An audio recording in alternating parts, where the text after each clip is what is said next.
So today we're going to talk about comprehensible input. This is a really important idea for language learning, and maybe this is something that is missing from your language learning. It sounds kind of fancy, but what is comprehensible input? Well, the word comprehensible just means you can understand, and input refers to reading or listening or watching. So it's this information that is coming into your brain. You compare this to output. When we talk about output, we're talking about writing or speaking. Okay, so comprehensible input is the information coming into your brain. So this sounds great. Comprehensible input, you can understand what's coming in. But it's really important that you remember that you should try to find information, content, materials that is just a little bit above your level. If you only read material at your level, which means that you understand 100% of what you're reading or listening to, then you're not going to develop. It's not going to help you improve. You need to find a few gaps that you don't understand that allow you to grow a little bit. So you can think of this as your level plus one. But how are you supposed to understand something if you don't understand every word that you're reading or listening to? Well, you use context. And when I say context, I mean it's the information around what you are reading or listening to. If you take a sentence like, "The boy was playing with a kite high up in the sky." Now, if you don't know the word kite, you might be able to guess what it means by understanding the rest of the sentence, by understanding the context.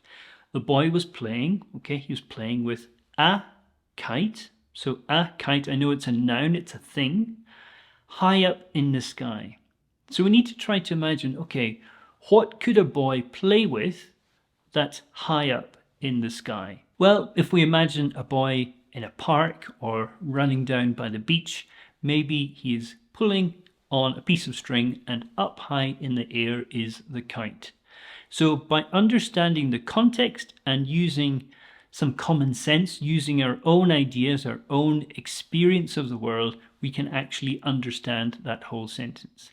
And in that case, we've actually learned a word naturally, okay? We've not learned it by practicing with a vocabulary list. We've actually read a sentence, understood the context, and then made a decision about what that word means. Another example is watching a TV show. You don't have to understand every single word that is being spoken to understand the story in the TV show and to enjoy that TV show. So using context to help you understand as much as you can, but still leaving some gaps, this is the key idea behind comprehensible input. So there are many benefits of using comprehensible input, and I'm going to talk about three.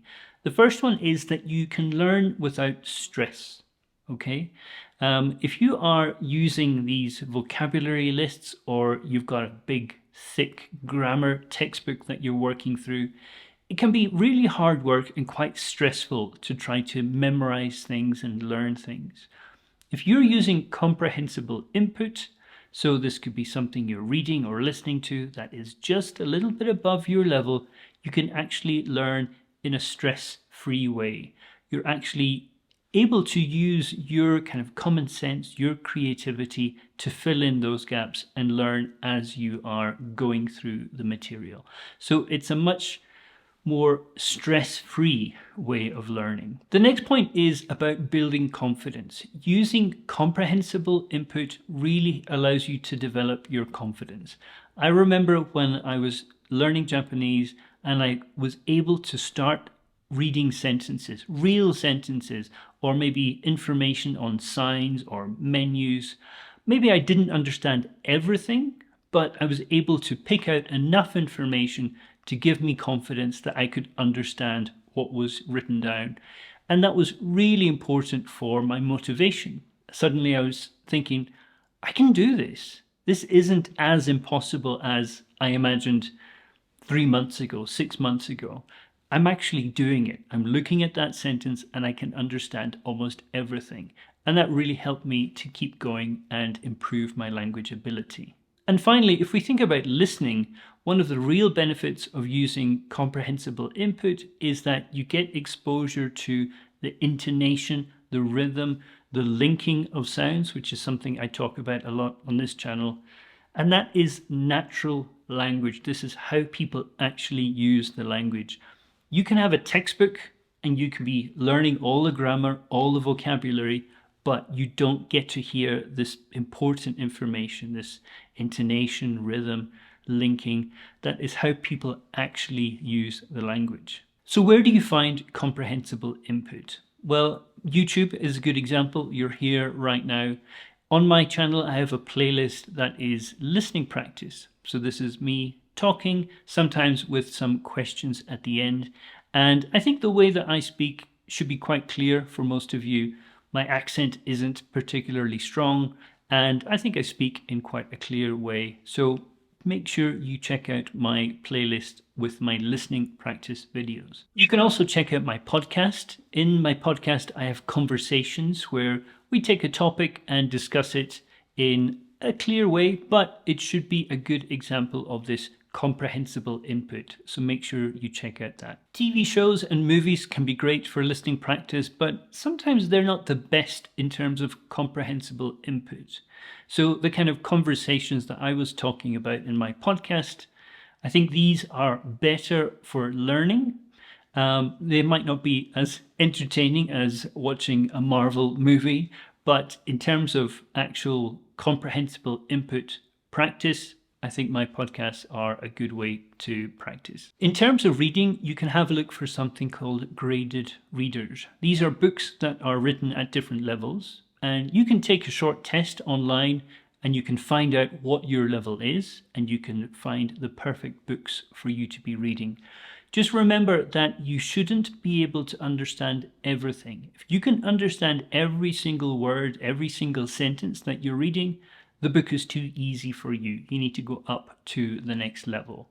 But these graded readers, if you're at a school or a university, go to your library. They might have a section with lots and lots of graded readers that you can use. And I think these are a great way to start reading in English. So what books, TV shows, podcasts, YouTube channels do you think are really helpful for you?